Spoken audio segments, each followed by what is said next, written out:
Magandang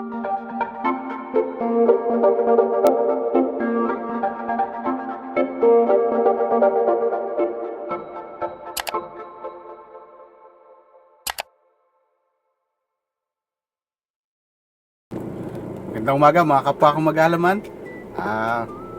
Medyo makalimlim ngayon dito sa ating patutunguhan dito sa The Big Leaf Farm sa Cabinti, Laguna. So, possible uulan mamaya. Kaya titignan natin yung ating mga doon.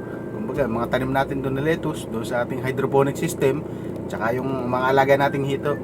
Tapos tutuloy na natin yung ating mud crab fattening setup kasi meron ng kawayan doon. Kumbaga nakakuha na kami. So sasahigan natin ng bago yung ating rack para kumbaga mailagay natin yung ating mga planggana na paglalagyan ng ating mga mud crab. So mamaya siguro susubukan ulit natin na iparan yung ating setup. Kumbaga yung bubuhayin ulit natin yung pump para makita natin talaga yung mismong flow ng ating tubig. So titignan natin kung kaya natin tapusin mamaya kasi medyo marami pang gagawin doon. So kumbaga i-check pa natin yung flow rate din ng tubig. Kaya ayun, so samahan niyo ako mamaya, papakita ko na lang sa inyo. A few moments later. So yun mga ka-farmer, nandito na tayo sa The Big Leaf Farm. Ayun, yun yung ating greenhouse sa likod. So papasok tayo para makita nyo.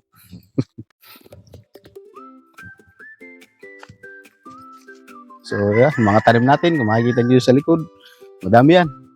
Mga ganoon din, mga papaya, mga talong. So madami ditong tanim. Yan. Meron tayong mga ampalaya. Tapos ito, yung hilera ng ating mustasa. Madami pa itong mustasa doon sa bandang dulo. Tsaka yung mga nakatanim doon sa mga maliliit na lalagyan. So yung mga talong, mga na-harvest na nung nakaraan. So meron din tayo doon ng mga okra sa bandang dulo. So papakita ko sa inyo mamaya. So ito mga ka-farmer, medyo maulan lang ngayon dito sa sa farm natin. So ito, makikita nyo, meron tayo ditong mga talong na siya yung klase ng talong na mahaba pero kulay puti.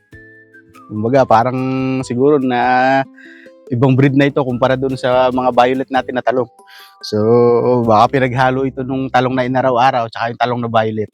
So dito sa kasunod na hilera ay nandun yung ating mga okra sa bandang dulo. So pupuntahan natin. Medyo dahan-dahan lang tayo ngayon kasi madulas. Maputi kasi itong daanan kaya ingat-ingat tayo. So meron din ito yung ating mga okra, yan. Makikita nyo, yung hilera na yan. Hanggang dun sa parting dulo pang yun. Lahat yan okra, isang diretsyo. So araw-araw, bawat isang puno, nagbibigay ng isa, dalawang bunga. So napakadami nitong okrang ito kapag kumbaga nagtuloy-tuloy na. So maganda talaga siyang source ng pagkain kasi halos walang tigil yung kanyang pagbunga hanggang sa kumbaga gumulang na, tumanda na yung puno. So bukod dito, meron pa tayong yun sa likod, mga ano din yun, mga talong din, tsaka okra.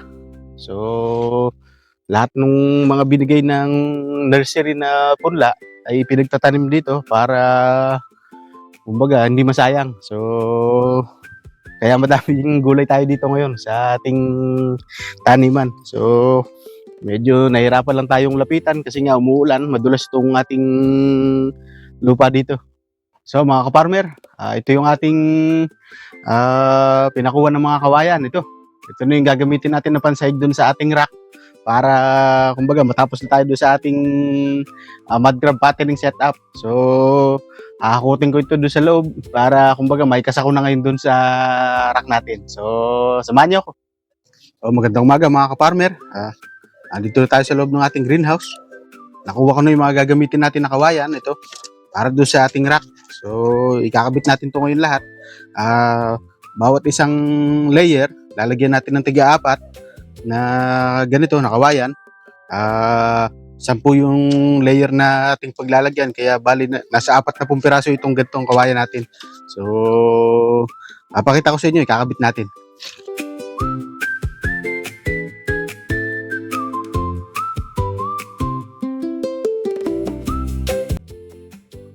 So yun mga ka-farmer, ito na yung ating bagong setup ngayon, yung patungan ng ating rack. Yan, ginawa na nating mga kawayan. So, mas maluwang igalaw-galaw dito yung mga planggano natin kumpara dun sa nakaraan na saktuhan lang talaga. Ang napansin ko lang dito kasi ay medyo, kumbaga, halos panaktuhan itong sabit ng kawayan. Kaya iniisip ko kung kailangan ko pa ba siyang itali o para lang kumbaga mapiksa dito sa ano natin, kumbaga sa ating rack para hindi gumagalaw. So titingnan din natin. Tingin ko naman dahil sa bigat na rin nung planggana na may laman tubig, tingin ko naman hindi na rin siya gagalaw. So obserbahan na lang din natin kapag pinara na natin yung ating cycle. So sa ngayon, ilalagay ko muna itong mga planggana.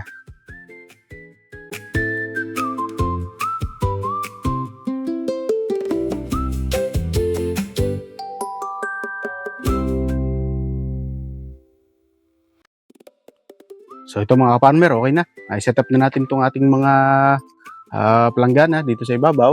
At ang kailangan na lang natin gawin ay i-testing yung ating tubig ulit. So possible, baka subukan natin mamaya.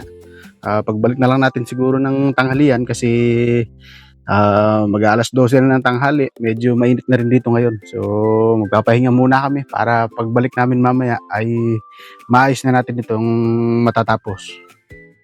So yun mga ka-farmer, tapos na natin i-set up itong ating patterning setup ng ating mud grab. So mamaya tetestingin na natin kung gagana ito. So meron na naman tayong mga takip. Kaya ang check na lang natin dito ay yung flow ng ating tubig. Kung sasakto ba siya dun sa planggana natin. Kung wala bang magiging problema kapag medyo dumami na yung tubig. So mamaya susubukan natin lahat yun. Kaya samahan nyo kami mamaya. 2,000 years later. Magandang hapon mga ka-farmer. Nandito na ulit tayo sa ating greenhouse dito sa farm natin, sa The Big Leaf Farm. Mukhang hindi natin matetesting itong ating mud grab patterning setup kasi wala tayong tubig. Nawalan na supply ngayon kasi maaaring sa sobrang init, kumbaga yung tangke dito hindi nagkaroon ng laman. So hindi tayo na-supply ng tubig ngayon, kaya wala tayong mailalagay pa dito sa ating setup. So, possible, baka mag-i-give na lang muna kami kung sakali para lang magkatubig dito kasi kailangan din ng mga tanim dito na madiligan. So, kaninang umaga, medyo umuulan-ulan pero hindi naman lumakas. Ngayong tanghali naman, sobrang init na ulit. So, hindi namin naasahan na mawalan ng tubig kaya hindi natin matetesting pala ito ngayon. So ngayon, kumbaga nakaset up na naman tayo na ayos na naman natin yung ating mga planggana, yung ating mga patungan. So kapag nagkatubig ito, kumbaga wala na tayong problema sa pagraran nito.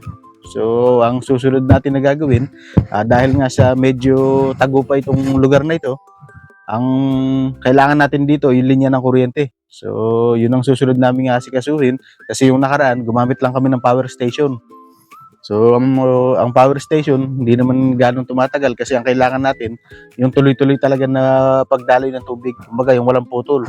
Kasi once na maputol yun, mawalan ng oxygen yung ating mga alimango. So maaaring mamatay sila.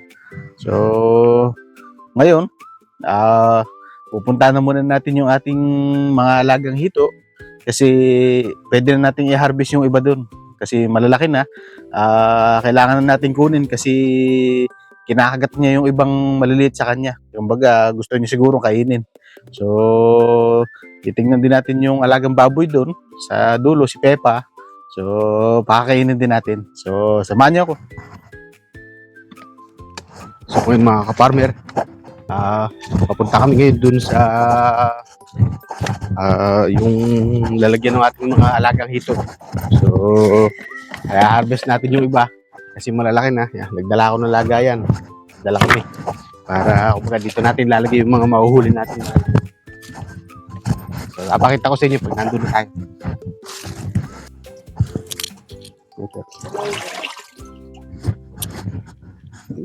So mga ka-farmer, nandito tayo ngayon doon sa ating lalagyan ng ating mga alagang hito. So, yun, kung makikita nyo, malalaki na yung ating mga hito dyan. Pinalaki lang namin siya dito sa Trapalpan. So, ngayon, sa wakas, i-harvest na natin. Sa tagal din natin ng pag-aantay dito. So, ang normal na gantong pag-aalaga ng hito ay nasa 4 months lang. So, inabot to ng mahigit 6 months na. So, ngayon, i-harvest na natin. Gagamit lang tayo ng gantong strainer. Tapos yung mahuli natin, lalagay natin sa ganito. Improvise lang ang ginawa namin. Pwede na naman to. So, samahan niyo ako.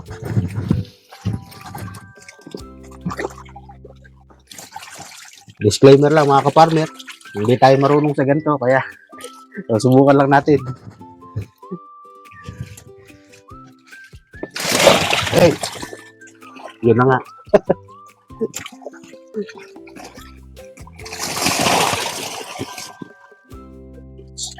Siguro, kailangan natin dito ng malaking pangsala kasi nagpupubigla sila. So, kailangan natin malumanay lang ng pagkuha para hindi sila magulat.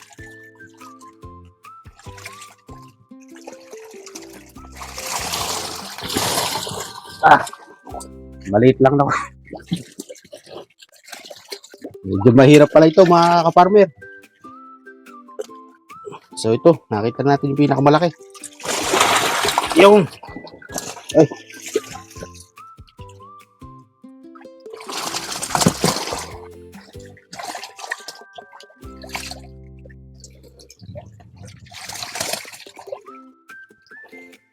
So mga ka-farmer, ang hirap palang manghuli nito. Nagpupubigla. So, basa na damit ko para lang kumbaga makahuli tayo. So, sana hindi malaglag itong mic. Subukan ulit natin. So, ispatan lang natin kung ulin yung malaki. Dapat natin binibiwas. So, nakita ko na yung malaki.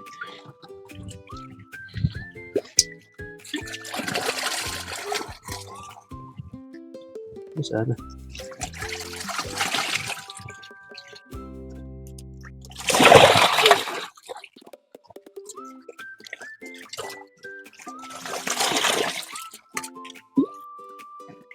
Sana.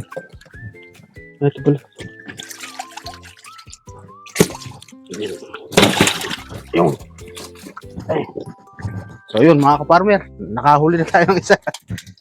Baka tumalon. So kailangan na natin isilid to dito sa ating lalagyan. Yun lang, hindi ko alam kung paano. So yun mga ka-farmer, nakahuli na tayo ng isa. Ayun. Nilagay na lang namin sa timba. So, 1 down. Kukuha pa tayo ng ano pa, yung malalaki pa. Kasi kapag hindi natin kinuha yung malalaki, natatalo yung mga maliliit, kinakain nila. Pipili ulit tayo. So ito. Ito. Ay, mailap talaga.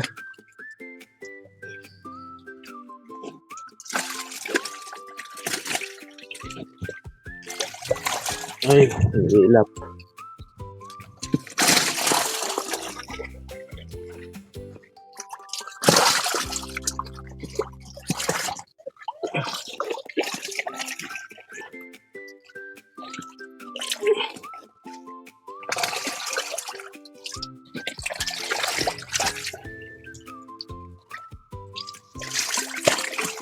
Hirap.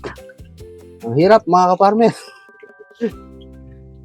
Pasensya na, hindi tayo sanay sa ganito. Kaya, kumbaga nakakatuwa naman. Sa mga malapit pala dito sa amin na may gustong bumili. So, yan, kita niyo naman yung mga hito natin. Malilinis lahat yan. Kumbaga, pakain yan. Feeds lang lahat. Minsan, pinapakain din namin ng mga manok. So, sa mga gustong bumili, mura lang dito. So ngayon, kami muna ang unang titikim para masubukan natin.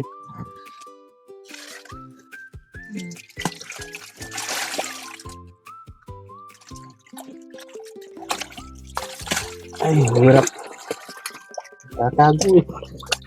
Dito nga kayo, dito nga. Dito lang. So yun mga ka-farmer, medyo pawis-pawisan tayo. Matapos ang ilang minutong pagbubuno natin sa mga hito, nakakuha tayo ng 3. So, medyo malalaki na. So, iluluto muna namin. Susubukan naming tikman kung anong lasa. So, dadali muna natin ito sa bahay. Iuwi natin.